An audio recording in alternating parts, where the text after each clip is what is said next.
My name is Stephen Barstow, and I have a land centre in Malvik, which is about 15 kilometres from here.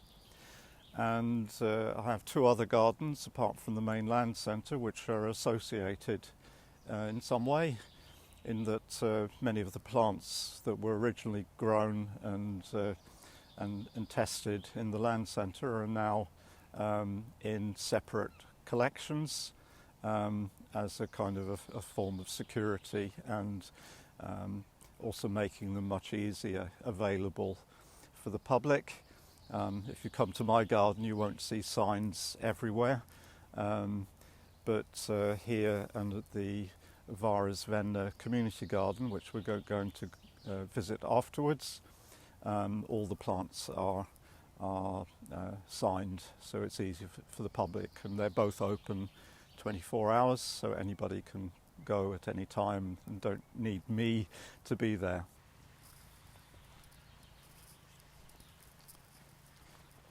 So we're now going to see the onion garden, which is a collection of actually over 400 different plants in the allium genus, onions from all over the world, and it was established in 2017 as a result of a project I had for the Norwegian Genetic Resource Centre over about a 10-year period, collecting old traditional Norwegian edible plants, perennial edible plants from all over the country. So in addition to the 80-odd Norwegian accessions, which all have labels, we haven't labelled all the plants yet. There are about 100 botanical species which are being shown off here, of the around 900 species of allium which you can find mostly in the northern hemisphere. So as you see, they really are beautiful plants. They're great for the pollinating insects. In fact, yesterday we had an open day here at the garden, and there was a group showing the public the bumblebees in particular. So there were guided tours around to see the bumblebees, and this was the best place in the whole garden. The idea, the concept being, and it's automatic if you do permaculture, is that you and particularly forest gardening, you automatically have a huge biodiversity if you have a biodiversity of plants, even edible plants. We call the garden the onion garden, or the allium garden, Chicago. Why do we call it Chicago? The background for that is that the city name Chicago in the local Native American language actually means stinking place in the woods. So Chicago was built on an area where there were huge amounts of onions. And in particular this one here, which is about to come into flower. You can probably find one in flower in a minute, but at the moment you've got all these flowers which are nodding. In North America it's called the nodding onion, or prairie lurk in Norwegian. Allium cernium. Cernium means nodding, and this is really one of the best onions out there, both as a food plant, incredibly productive. It's of course these are all perennials, come back year after year. Some of them will outlive most of us. Really, they can live for a very long time. And this is also a beautiful onion when it's in flower. And we have about 20 accessions of this one, collected from different places across North America, both wild and cultivars. Some of them are robust, big plants.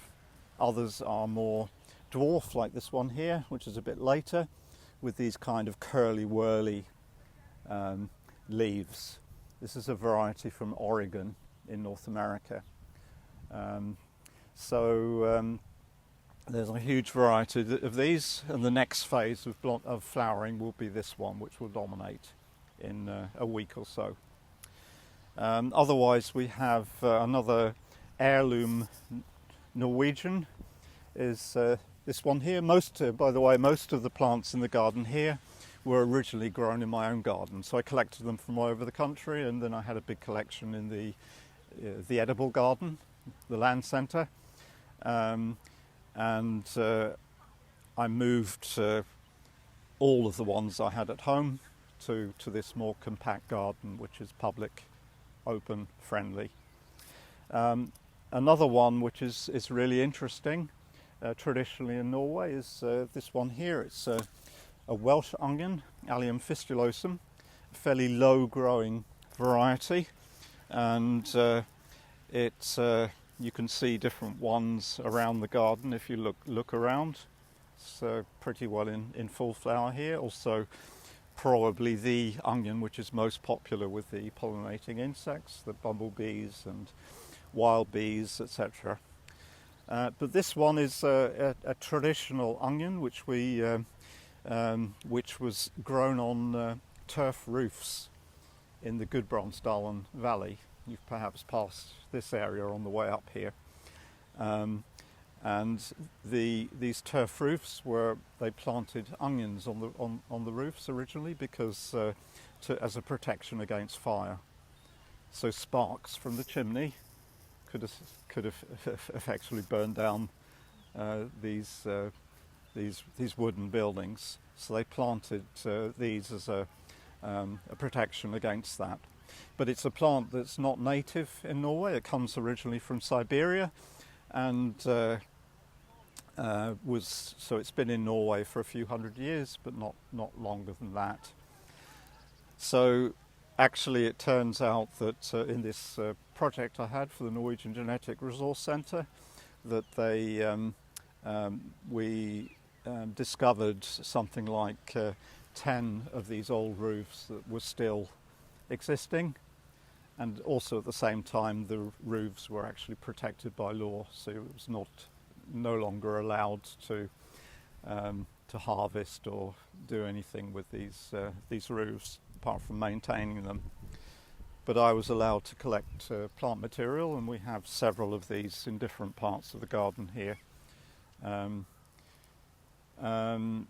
One thing which is very important to realise when you have a garden like this is that if the alliums of the same species, and sometimes even other species will hybridise, it's important that we don't allow these to set seed and fall down, because then we'll end up with lots of crosses.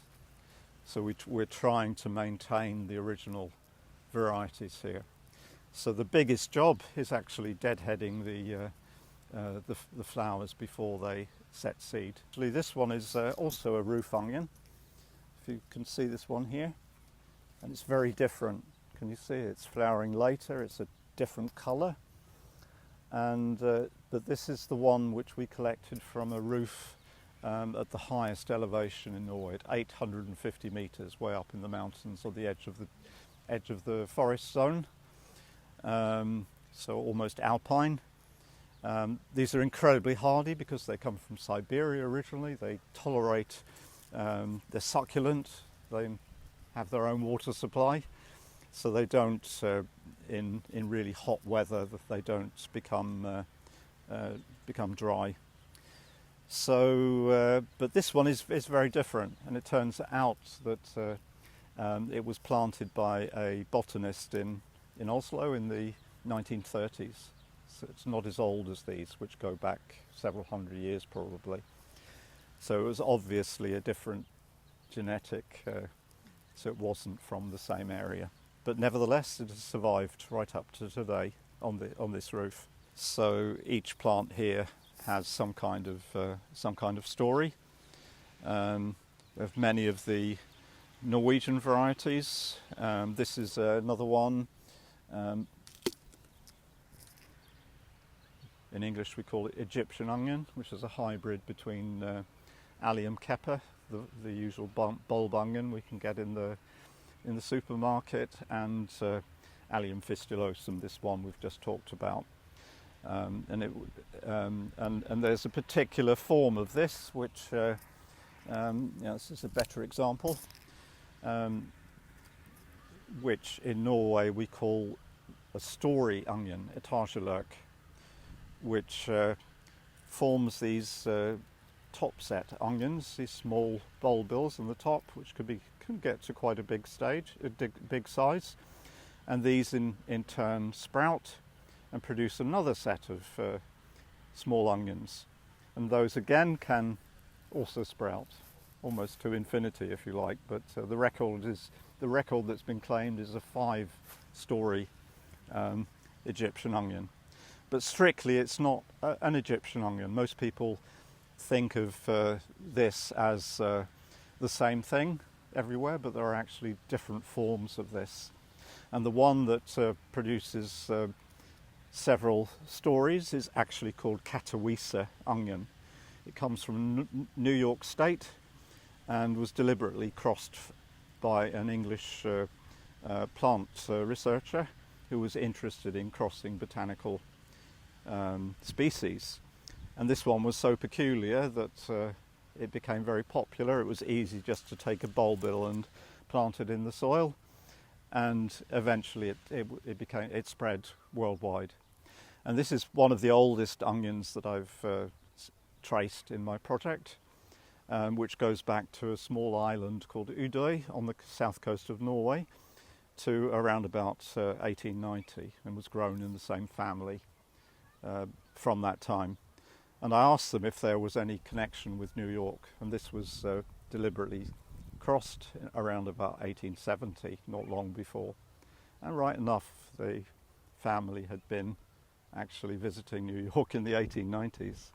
So we don't know for sure that they brought this back from North America, but it wasn't long after it became popular over there.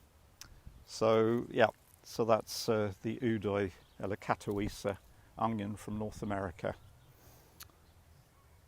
Okay, then you have these beautiful broad-leafed Siberian onions. This is Allium nutans, which is an important species which is cultivated as a perennial veg in gardens in Siberia. Now we're in a pretty open site here. Most of these species will also grow nicely in a forest garden. So it's not necessary, and ideally there would be part of this garden which would be shady. So some of the species which don't like direct sun, like ramsons, Allium ursinum, I grow behind these tall plants, so it's more shady. But it's difficult to get a very shady place up here in Trondheim because the sun basically circles the whole sky during 24 hours at this time of year in midsummer. So this is, in English we call it victory onion, Allium victorialis. It's a species where originally it was a species that you could find from the mountains in the Pyrenees, in the Alps. You could find it in the Caucasus, in Siberia, in Japan, Korea, and almost into Alaska in the Aleutian Islands. Very, very hardy species, and it's also naturalised in a big way in the Lofoten Islands in very far north of Norway. And quite possibly, the theory is that it was possibly introduced by the Vikings. We know that they grew onions, but we don't know for sure which onions they grew. But this is a good candidate, as it's naturalised in such a big way that it's been there for a long time. And when it was discovered in the 1970s by a botanist in Tromsø, Brunhild Mørkve, it was a big surprise, and she interviewed people locally, and people didn't even know it was an onion, and certainly not that it was one of the healthiest on a par with ramsons and garlic and things like that. Over here we have one of the biggest onions in the collection. Right.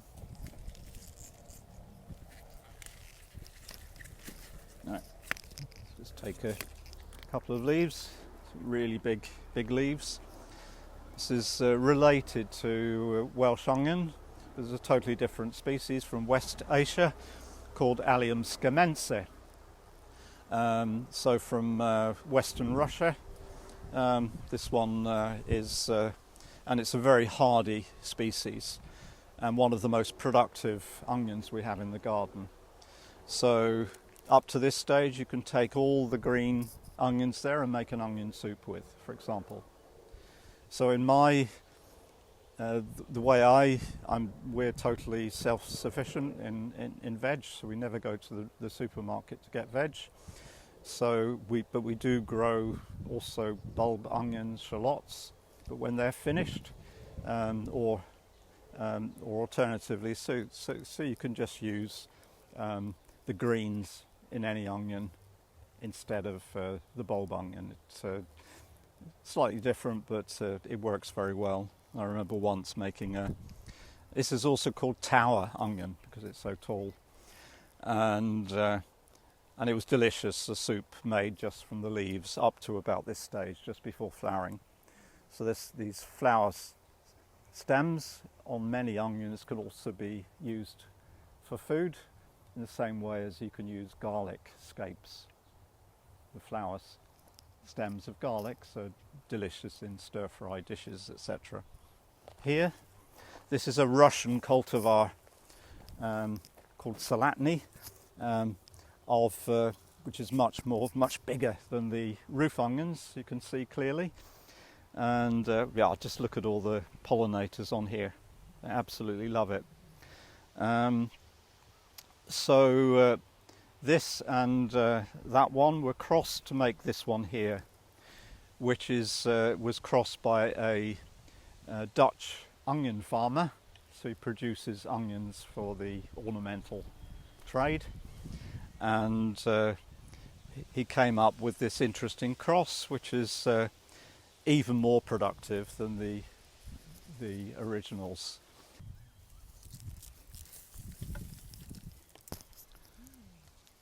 This is a nice one with an interesting story. Again, this is sand leek, or Allium scorodophrasum, bendelurk in Norwegian, and this is a very tall, as you can see, onion, which is in Scandinavia often associated with places where the Vikings lived. So there are Viking settlements, and it's often, and we believe that this was one of the onions that the Vikings, apart from the victory onion, this was another one that they probably grew several different species. But Allium scorodophrasum, you have this one in Bulgaria, definitely. Or rotundum, which is very similar, the same species as this small one here, Allium rotundum. This one produces bulbils at the top. This one produces just flowers and seeds, but they're essentially the same botanical species. And it's interesting that if you follow what I'm going to do now, I'm going to throw this. It's also the spear onion. Okay. Now in Norwegian history, we know that the Vikings grew an onion which they called Geir lauk. Geir is a boy's name in Norway, which means spear. And lauk means onion, so it was a spear onion. And we don't know for sure, but for me that is the spear onion. Geir lauk is also the origin of the English garlic. So originally garlic wasn't garlic. We're pretty sure the Vikings didn't have garlic, but they had this one, which was the original garlic, which was used. And in cold climates it actually produces more than ordinary leek, sand leek we call it, and it's perennial, comes back year after year, so it has all the advantages of perennial crops. Tulbagia from South Africa, they have the same sulfur compounds, so you recognise the taste as allium. Another one from the Alps. Stop me if you want. I'll go on forever. This is Allium narcissiflorum from the Alps, which is a beautiful species. There are two very closely related. The other one is Insubricum, but they're lovely, quite small, so don't have a huge food value.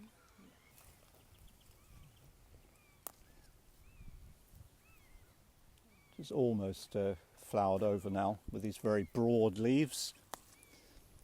This is we call Turkmenistan onion, and it's or Allium carataviense, and this has a good history of foraging from the wild in Turkmenistan and Kazakhstan. I think has rather big onions, but it's a very easily grown species. There are many that resemble this, but this one is more or less the only one which is very easy to grow here. And what I like particularly is the fact that you've got flowering throughout the season. There are some species which flower already at the beginning of May, and others which will flower right up to the frosts. So that there's always bees around in the garden here.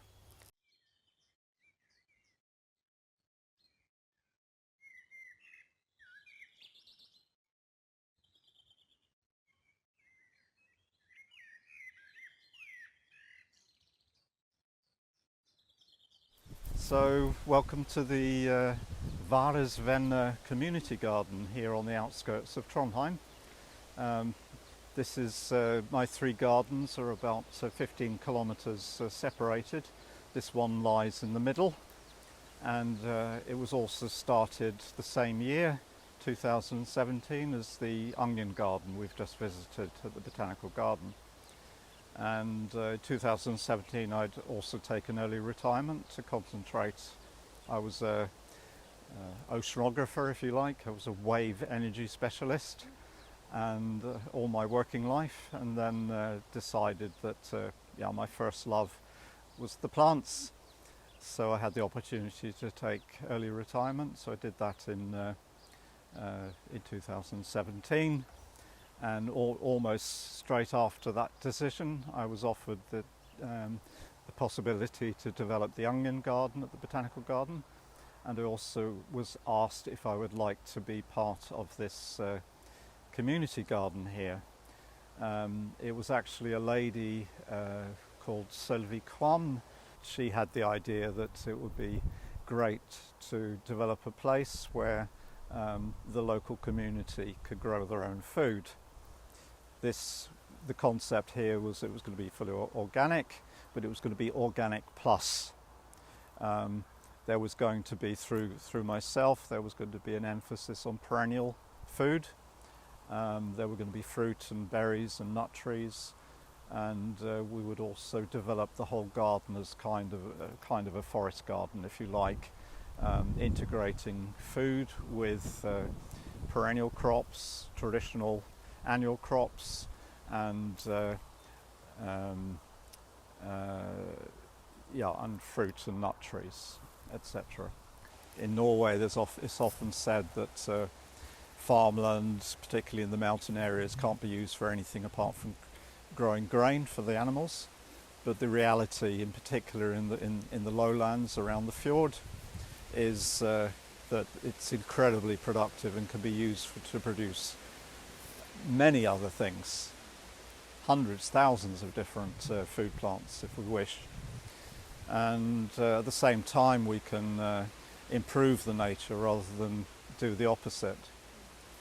So this was a big opportunity. I was a bit in doubt whether it was I really had the capacity for this in addition to my own garden, but I went for it foolishly and we had this concept of developing what I call the world garden, and that's what we're standing in front of here. This is the entrance to the World Garden, and it's basically a collection of mainly perennial vegetables from all over the world, which are arranged geographically. You can imagine the midpoint. I don't know if you can see there are lots of stones in the middle. That represents the North Pole and the Arctic regions of the world. So we planted edible plants from the mountain areas around the world. On the top you can see roseroot growing there, also known as the northern ginseng. And then if you look down on the garden, we've arranged plants geographically. So that part over there is North America. I'm standing in Europe. Bulgaria is here somewhere. I'm not sure exactly where, but and then we have West Asia, and on the far side we have the Far East, so Japan, Korea, and that part of the world. So it's basically my book, Around the World in 80 Plants, translated into a formal garden where the public can see all the plants very easily without having me to guide them around my own garden in Malvik, which is, for me, it's important that I don't have lots of signs around, even though it's a land centre. I know it's encouraged to have signs and things. I prefer it as my own ecosystem. And perennials are we use much less energy on them. We don't need to. It's the ultimate no-dig gardening. You're growing perennials, so you plant them once and then you've got them in some cases for the rest of your life.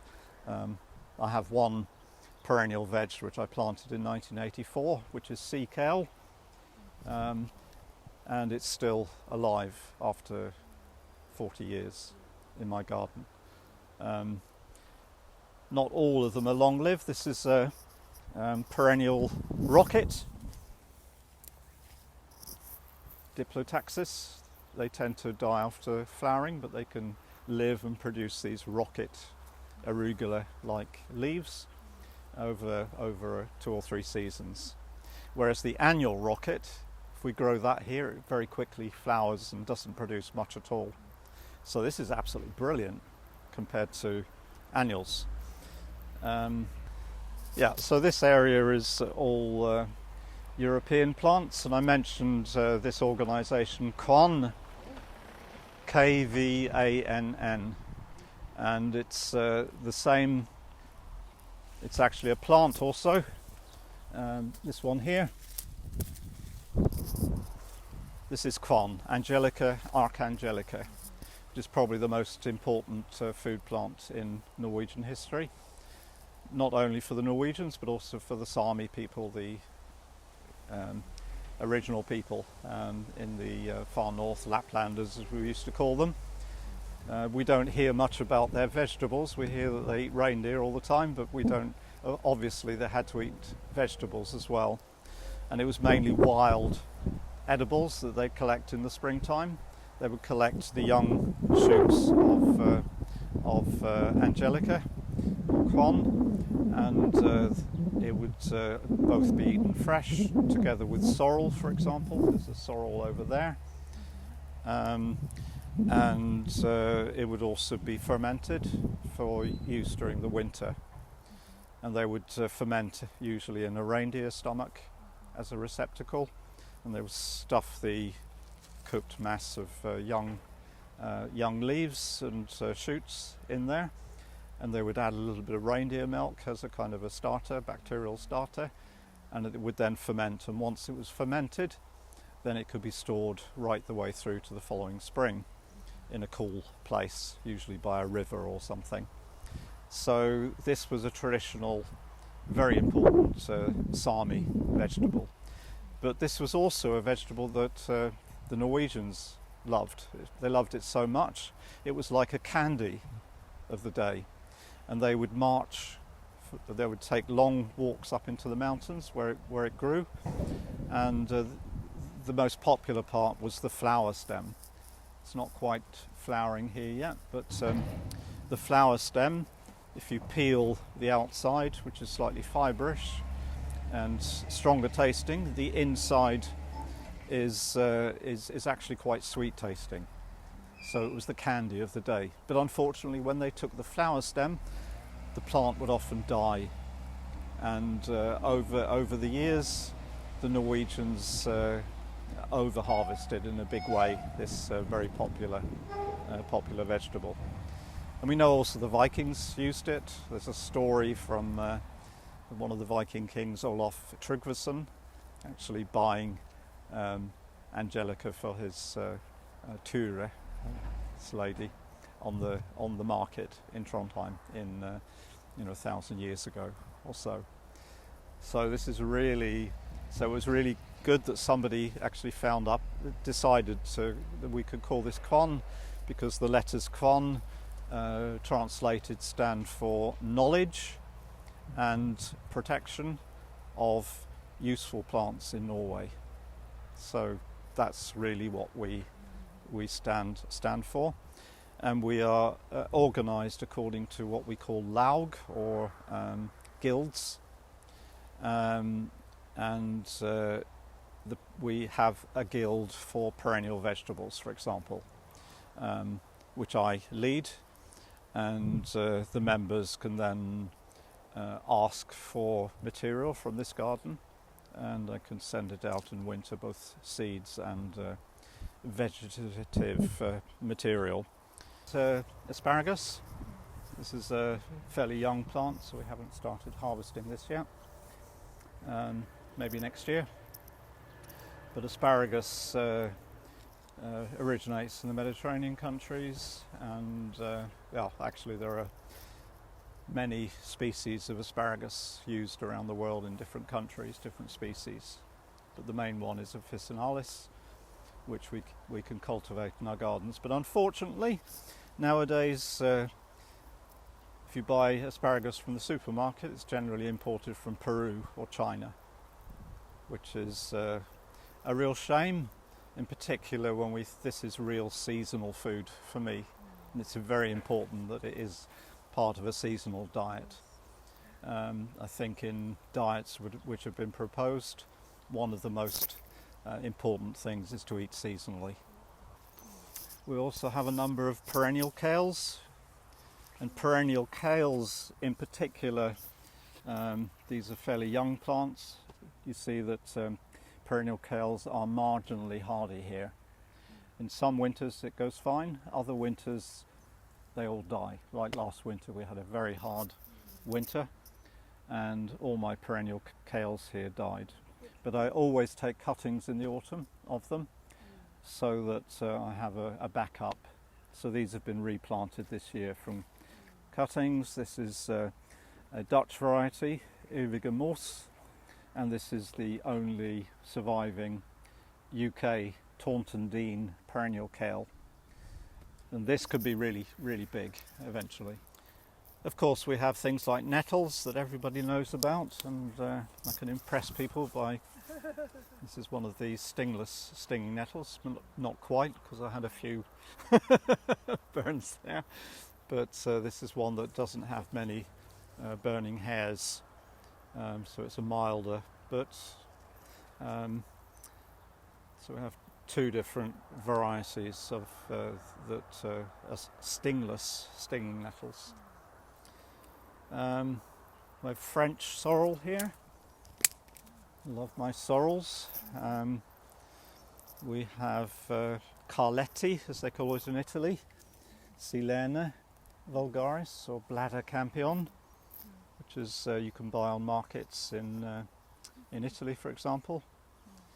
We have a red-leaved Plantago major, the greater plantain. The gros blanc, it's the same species, it's just a cultivar. And then we have Norway's only recommended edible fern, ostrich fern, which there is not really any tradition in Scandinavia for using, whereas in North America they harvest 1,000 tons from nature. Really important food plant in the springtime. Yeah, so we have about 50 members of the community garden now, so it's more or less and all the So the members, a community garden, the members grow their own food. It's not like a CSA scheme. So each one has a small plot or just a raised bed. I don't know what you call them. You call them raised beds in English, is it? Yeah. So they can grow what they like. There's no real control there, but we have the responsibility for the planting of fruit and berry bushes and nut trees, which we can have a look at now. Again, these are mostly 4 to 5 years old, but they're already producing a lot, and it's a combination of old Norwegian varieties, old varieties from this area, plus a big diversity. Some modern varieties, of course, as well, but a big diversity of different species of fruit and berries. This was the first area. This is an old plum from Frosta, which is a place on the other side of the fjord here, which has a few plums for the first time this year. Let's see. We can also have a little look inside these gardens here. I've also have responsibility for.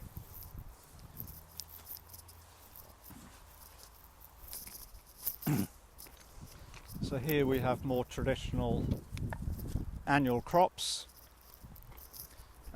It's an area we call literally a vegetable sanctuary, if you like. So this is an area I'm growing for the organisation Kwan, seed propagated vegetables.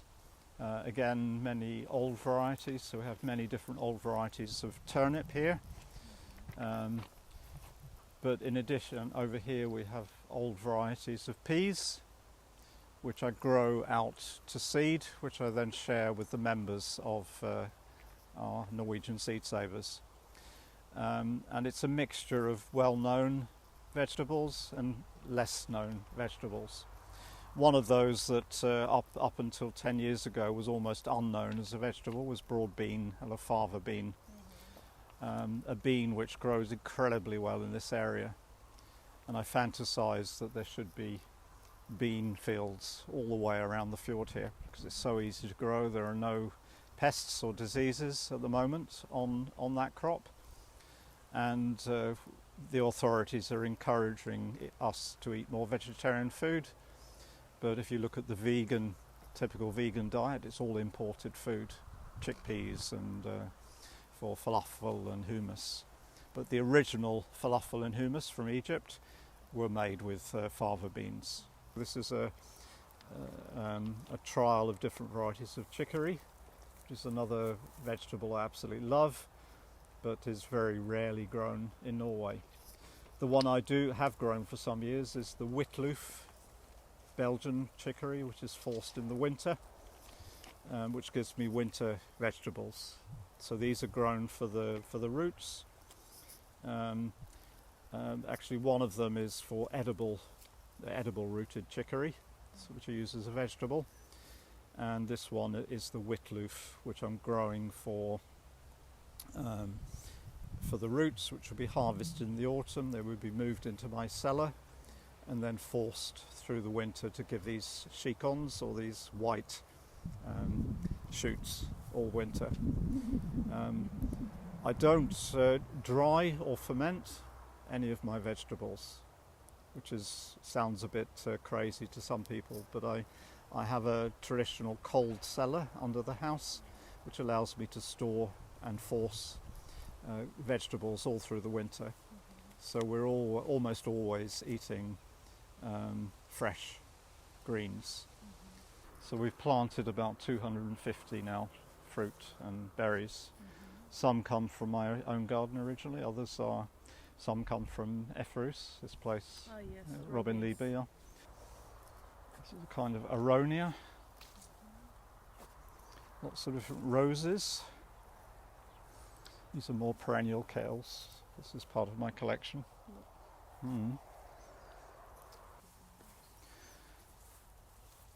now we're down in an area, different old varieties of raspberry. We have large nut hazel. This is an American hazel. There's a no, it's American hazel. We have different types of wild currants. This is one of our walnut trees. I did see one of them was actually flowering, so I'm hopeful. These came from Efrus, from Robin Lieber, through a grant. So we've planted something like 10, 15 walnuts, both common walnut but also black walnut, butternut and heartnut. Broad bean fields and walnut plantations all around the fjord. This is my fantasy. And we have quite an international community here as well. She's from USA. She's from Germany.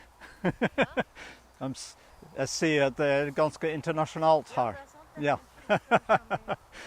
Men många år i Norge. Och jag är från England. Och, ja. So sorry, I'm from England and she's from Germany, and we have an Austrian who has this plot here. And you know, it varies a lot. Some of them are very well maintained, others take on a bit too much. I don't quite realise how much work it can be to at least start off a garden and get control.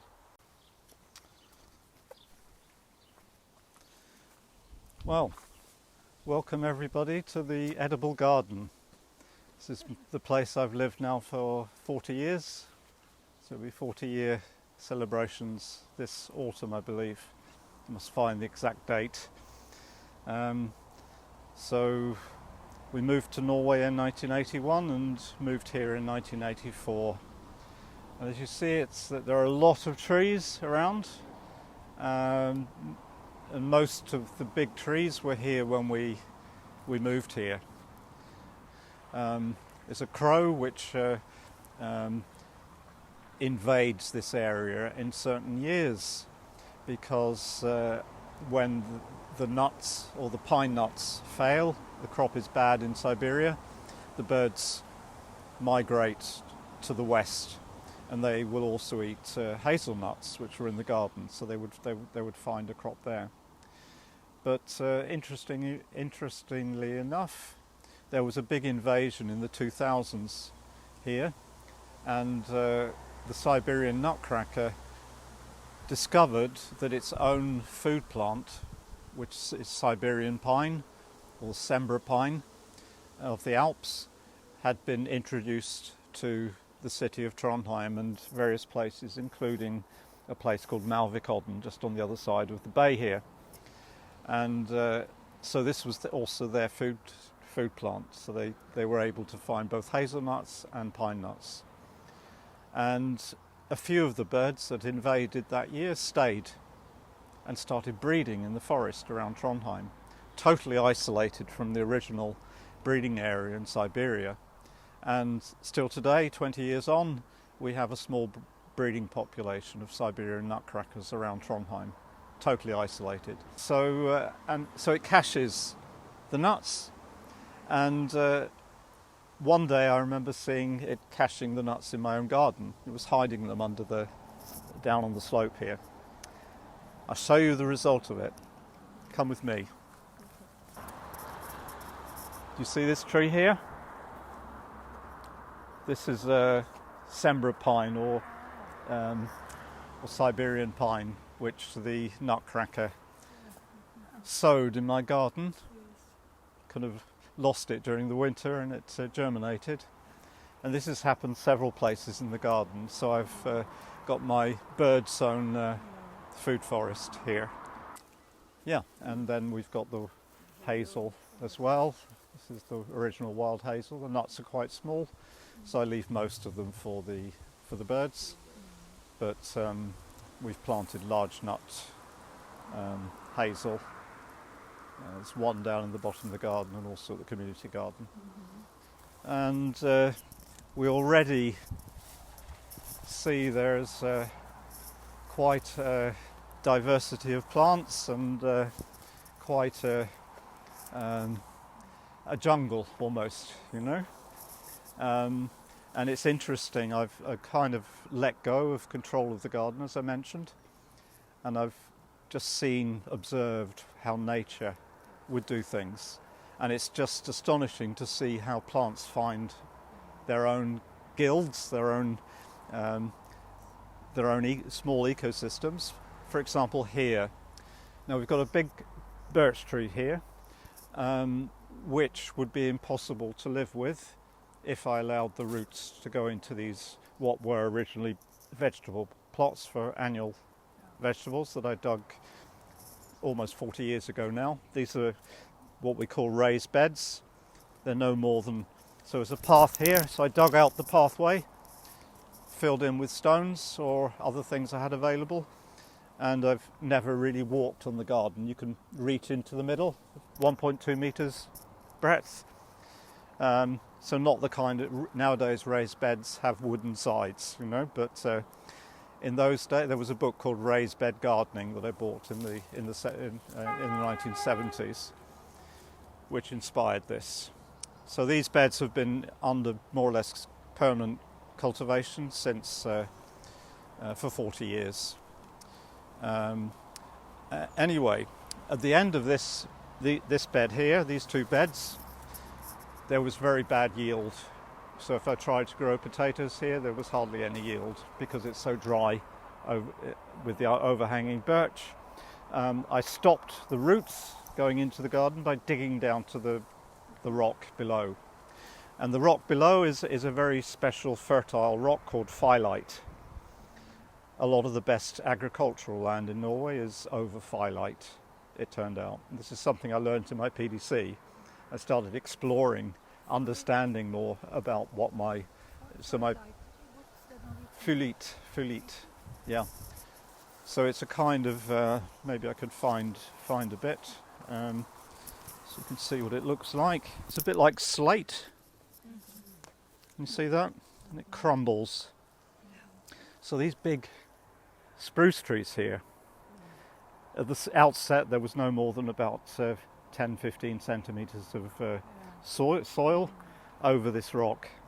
Now in a few places where I've had to take down some of these big trees, I've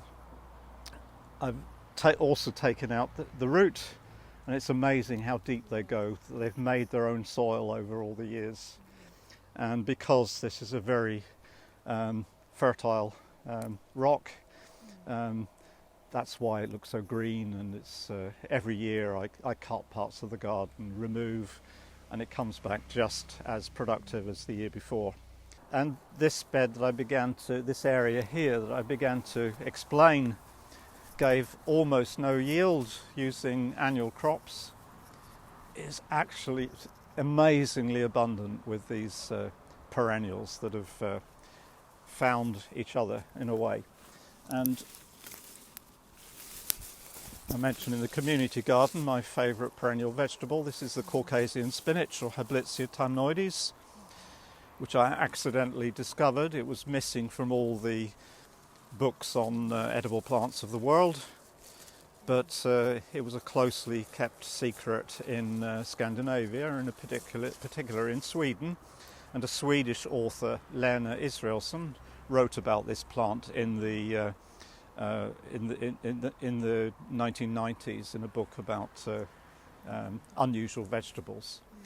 But then after some years, this one cropped up. It's a wild plant around here, although I have it's hogweed, Heracleum sibiricum, which is a wild plant around here. Grows on the edges of fields and in mostly cultivated areas. And it came in, it sowed itself, and then I discovered the Hablitzia was using it as a climbing frame. Wow, perfect! 2 edible plants for one in one space. And then nettle came in on the edge as well, another edible. And there were 3 or 4, and this is a shade-loving lily, Lilium martagon or martagon lily, which has, I didn't get up the root, but it has edible bulbs underneath, which are much used in the Far East in particular. So here we have a little ecosystem, and then Angelica also came in. It's not the Norwegian species, I think. It could be a hybrid or something. It's probably the North American purple stem Angelica atropurpurea, which is used by the Native Americans over there. So it's interesting just to sit back and let nature do the job. It doesn't always work, but it works more often than not in this garden, at least.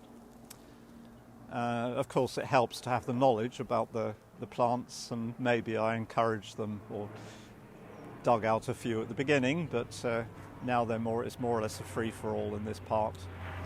So from no yield, we've got extraordinary high yield. Everything edible here.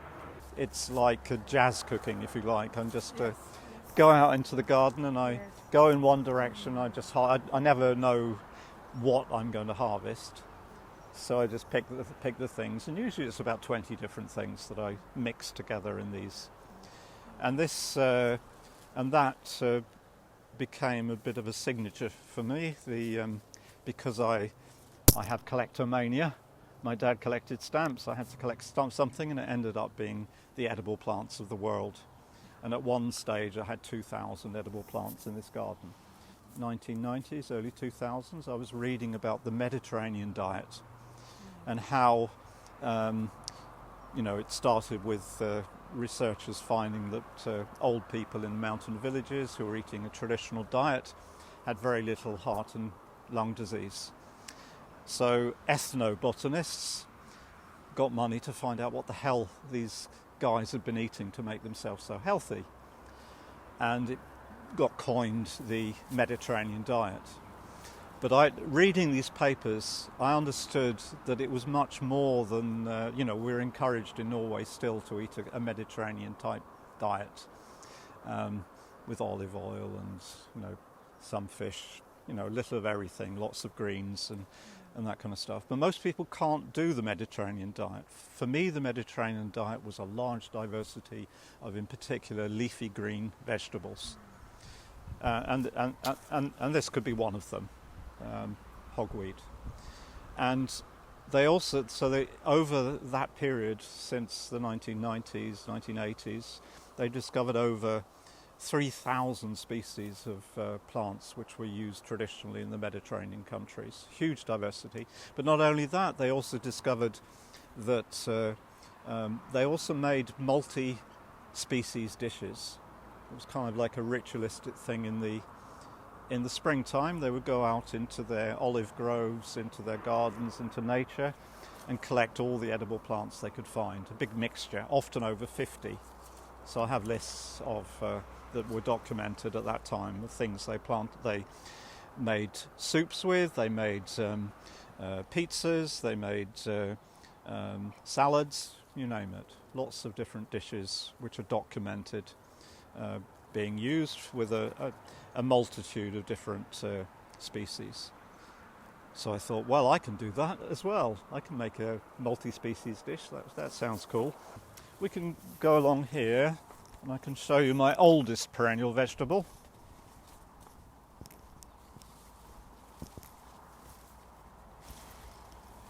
This is it.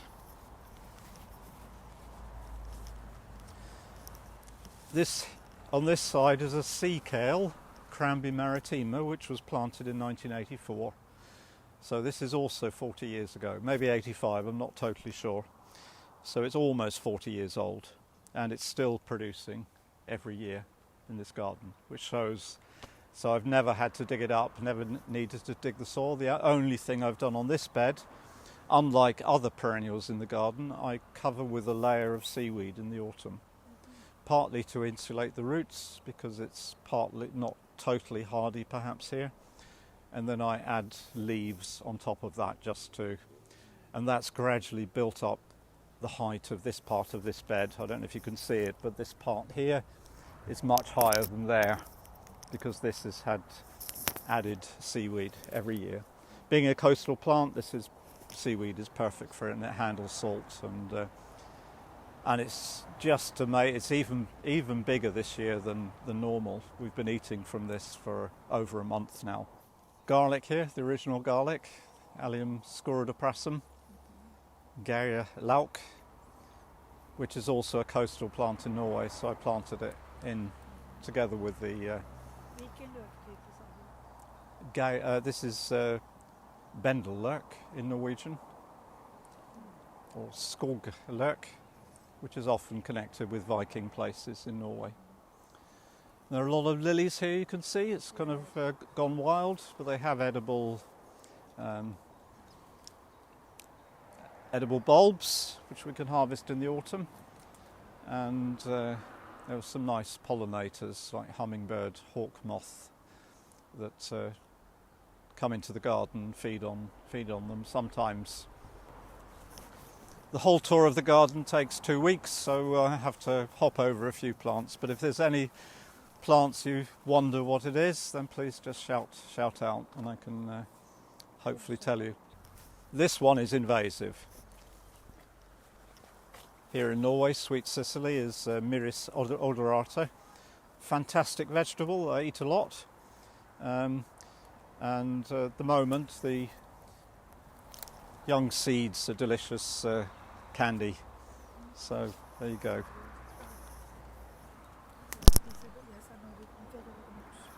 Mm. Oh wow, delicious. And the flowers are really delicious as well.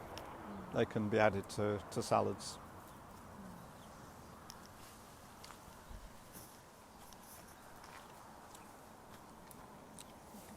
This is, we'll pop over that.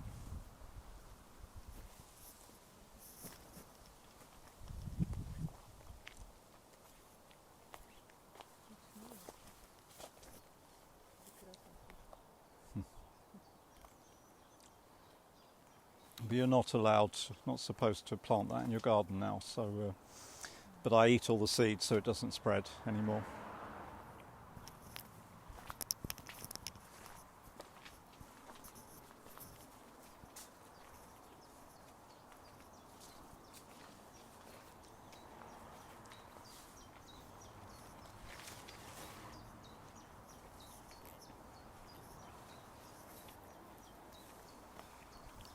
This is actually the first bed. I call this the perennial bed.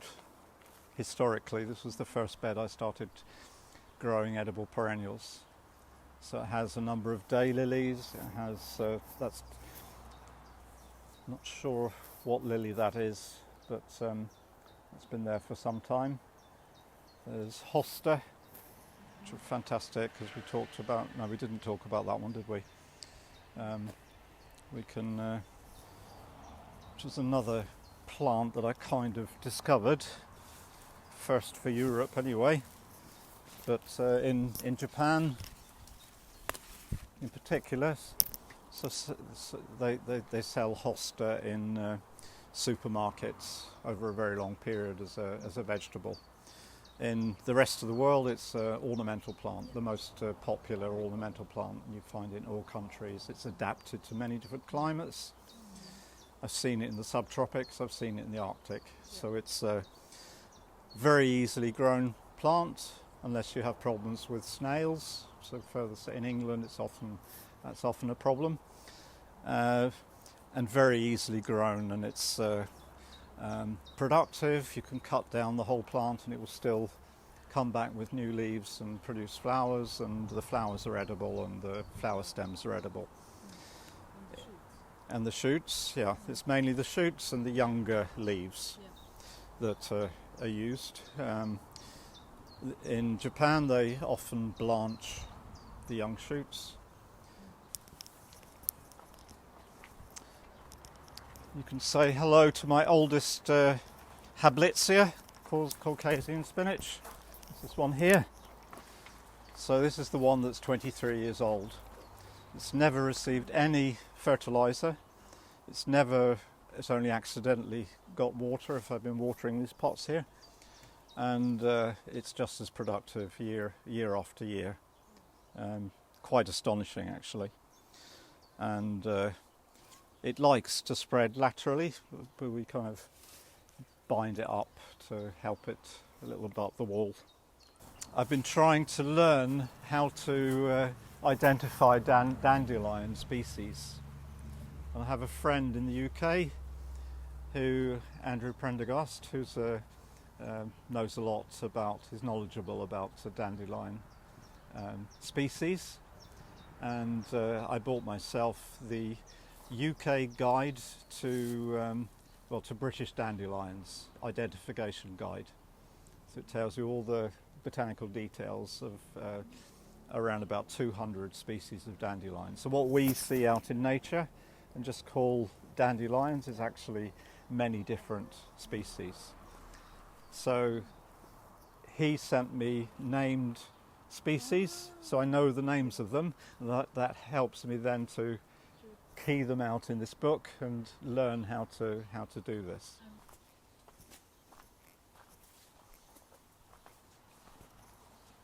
This is a huge Swedish turnip that I'm growing for seed for the Seed Saver organisation. It's called Baggins, I think, this one. And so I'll save the seed and distribute to the members of Kwan. And so the roots were grown in the community garden, and then I'm growing it here to isolate it from another variety we're growing at the community garden. Yeah. This is another small ecosystem that's evolved in almost the same way, with Hibbertia to start with, and then nettle and hogweed and a few other things. So we're now on the north side of the house, and this was also an experimental area where I made these raised beds back in 40 years ago. And I was again very uncertain, because really there's only, in the morning there are 2 or 3 hours of sunlight, and maybe a few minutes in the evening from that direction, because the sun literally circles the sky here. And to my great surprise, things grew pretty well, potatoes and things like that, but perennials as well. Many of them are shade lovers, like the ramsons, which you can see in full flower under these, under the other vegetation here. All the way through here is ramsons, Allium ursinum, or bear garlic, Romslurk, and that really works very well on this this shady side of the house, together with hostas and etc.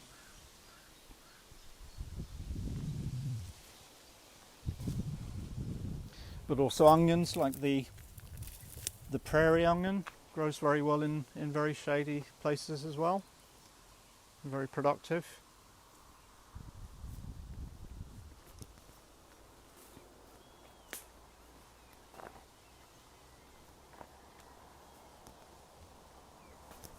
Now we can have a quick look through here.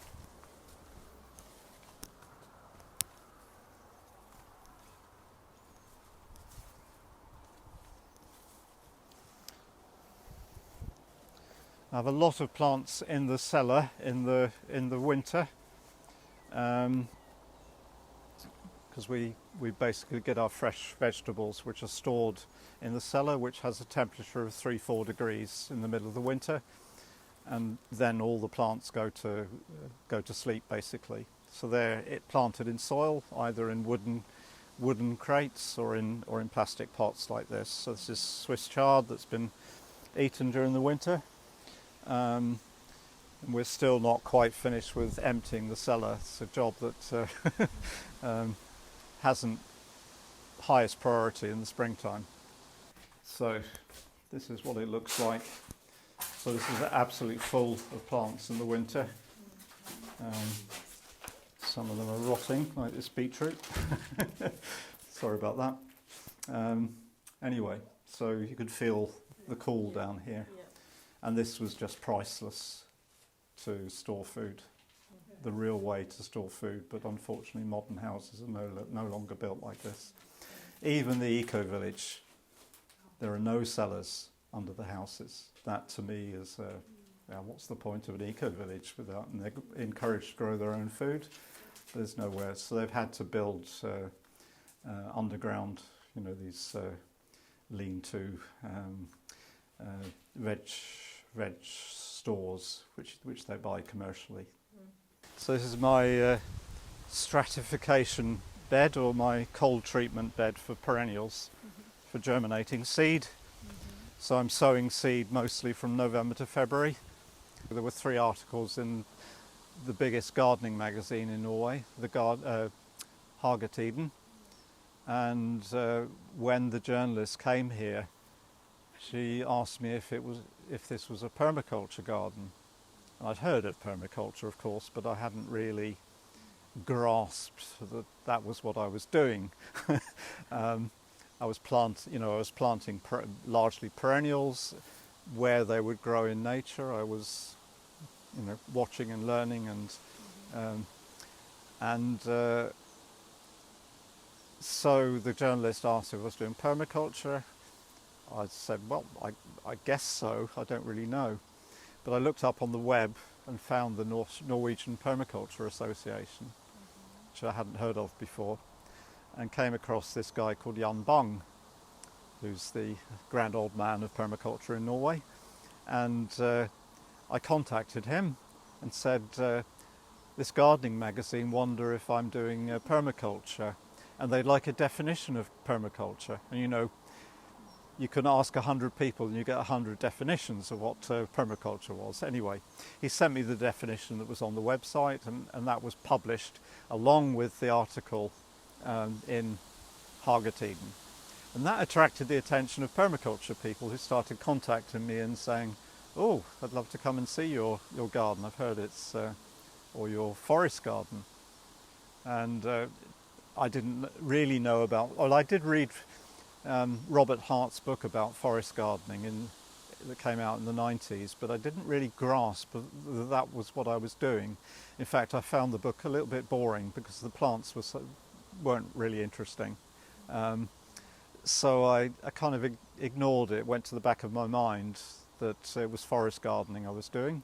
And it wasn't before the first permaculture people came down this path, and they said, wow, you've got a forest garden here. It's full of edible plants, and different stories, and even more so further down the hill. So if you follow me, and interestingly, in the early days when I was here, I'd learned that growing vegetables had to happen on preferably flat land. So I'd made these raised beds on kind of terraces, and I built this wall here. It took me a whole summer by hand. Oh, I wish I hadn't done that. Today, there's very little yield on the flat part because the soil isn't so good. Down here on the slope, it's amazing. So I cut this. Next week I'll be cutting this. I have a small scythe, come down, and this is turned into compost, and then it's cut one more time in the season, and it comes back just as luxurious every year. And you can see it's just amazing. And then absolutely full of plums and apples, and absolutely no fertilizer. I do nothing. So it's not me, it's the place, yeah. It's the diversity, yeah. I'll take a little bit of credit. Yeah, it was kind of here they looked up and said, wow, you've got a forest garden, because here you've got all these different layers of a forest garden. And if you came in January, you would see the first vegetable that comes in the springtime. It's called vårkål in Norwegian, spring celandine. It's a yellow-flowered plant in the buttercup family, and there are a lot of bulbils. This is totally covered, ground cover in between up until May. Usually they start in a mild period in the winter. They'll start growing the leaves, and only edible early on before the flowers appear. At least that's the recommendation. And then you have the ground elder, which totally covered this area originally, together with the celandine. And then I planted the ostrich fern, actually 2 plants. Down here was supposedly a giant ostrich fern cultivar, and further up was just a local variety I'd planted, taken from the woods. And today it's covering the whole area, so it spreads with rhizomes, but there's just 2 plants here in reality. And then other edible plants come in. We've got raspberry, we've got this is giant bellflower, which we know we have traditions in Trøndelag, this area going back to the 1500s, or at least it was written in the 1500s that farmers around Trondheim collected large amounts of greens from this plant in the springtime after the to make soup. It was also a very important Sami vegetable, and the Sami people quite possibly move this into their local forests in Snorse, inland. It's really a coastal plant, but you find it also in the inland, and we think that the Sami people moved it and planted it. So the first forest gardens in Norway were probably the Sami people. As in all countries around the world, the indigenous peoples, they garden the forests. And then we have my largest vegetable. This is also a herbaceous perennial, so it's grown to this height this year. This is udo, yeah. Aurelia cordata from Japan, which is amazing. It's not quite as high as it normally is, possibly because it was so hot and dry in May, when it's the best growth period. But it's still pretty impressive every year. So this plant is also 22 years old now, and again has never received any fertilizer. It just comes back year after year. I take maybe a third of the shoots in the springtime, which are used as a salad, usually blanched. So I use one of these biggest builder's buckets, which I put over the plant in the springtime to take away the sunlight, which makes for a milder product for just using in a salad. And I can see the bucket from my living room up there. So when I see that the plant has managed to lift the bucket and thrown it down the hill, and it rolls down the hill now, almost into the road, then it's ready to harvest. And basically you just take these white, quite large diameter shoots, and you peel the outside layer, which is a bit fibrous, dice it into small segments, and then add a sauce made of, or dressing made of, again, sesame seed. It could be olive oil, of course, sesame oil, sesame seeds, and soya sauce, and they just coat it with that, and it's a delicious salad, which I can make in about 20 minutes from garden to table. It's what I call fast, slow food. And then you've got the elderberry behind you, one of the modern varieties that actually ripen berries in this area, which has been a revolution. Before it, they wouldn't ripen here. No. And then if you stop here, this is a composting area that I collect, garden. So this is for the annual vegetables. I don't really use fertilizer on the perennials, but for the annuals I make compost from garden waste plus seaweed that we collect from the beach. 25 years ago I was sowing a lot of things from seed. We couldn't easily import good varieties of things, but we could get seed in, and one of the plants I sowed from seed is this walnut up here. It's a Chinese walnut, and it amazingly is only about a little bit over 20 years old now, After 10 years it was producing nuts which were ripe, so not very useful because the nuts are very small, but it demonstrated that it was possible even up here in the north to grow walnuts, and inspired me to start planting at the community garden as well, proper large nutted varieties. This is a black walnut which was planted at the same time. We have chestnut, which has also survived to my big surprise. Just a variety from southern England I found. So this is more of an experimental area now, rather than the community garden has taken over as more of a food production area. So you see the bare rock here and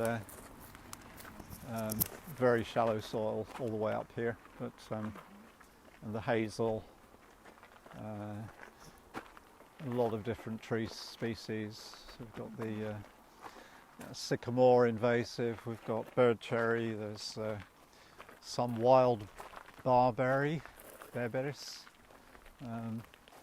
spruce. This is another of the Sembra pines, or the Siberian pines, that the nutcrackers have planted for me. When it comes to plant diversity, back in the 80s I bought a book in the UK called Hedges, and I read this book, and it was all about the old hedges around farms in the UK, which could be really old, and various scientists had actually come up with a formula to determine how old these hedges were. The more species of trees and shrubs that you found in these hedges, the older they became, and there was a mathematical formula. So I decided I'd make a 1,000-year-old hedge straight away.